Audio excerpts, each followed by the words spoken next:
Alright guys, it's Kiko.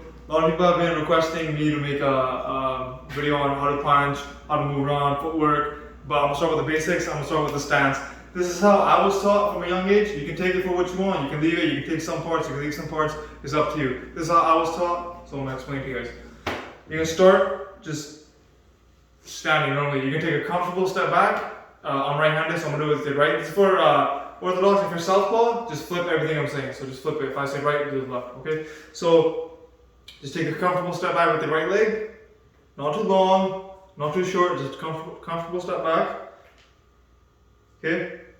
Hands up. And look, you don't want this foot to be pointing straight. You want to at least at a 45-degree angle. That helps with the hooks. Okay, it's easier.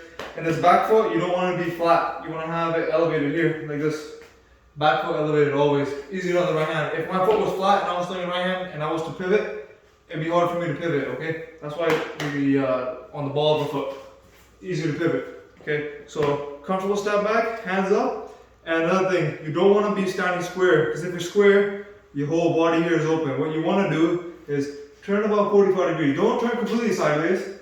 Okay? Yes, your jab will be longer, there's pros and cons, but yes, your jab will be longer, but it also makes your right hand much longer to hit. A jab longer as in it hit you, but right hand longer as in it's gonna take more time to reach you. Pros and cons.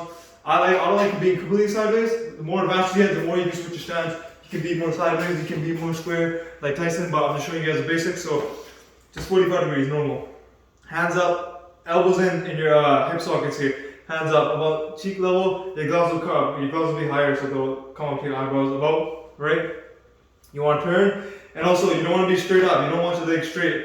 You want to have a little bend, and also your torso here, you don't want to be straight here. Like how you do a crunch, you want to concave a bit, concave your body here. Here. Left shoulder forward. Another thing my coach always says is, imagine your opponent, you want to point your left shoulder in the middle of their chest, here. Okay? Back foot elevated. And for weight distribution, it varies. You can either go 50-50 or you can go 60-40 for begin, and you can even go more weight on your front leg. But that's more advanced. Okay, so for beginners, either have 50-50 weight distribution or 60-40. Okay, because that's how you get power into your power hand. Because if all your weight's here, you can't. There's no transfer of weight to this punch. So if all your weight's here, boom, you can transfer it. Okay, so once again, just to recap: normal, stand normal, take a comfortable step back, hands up. Turn, back foot elevated, bend, concave, and you're here. Boom, that's the boxing stance.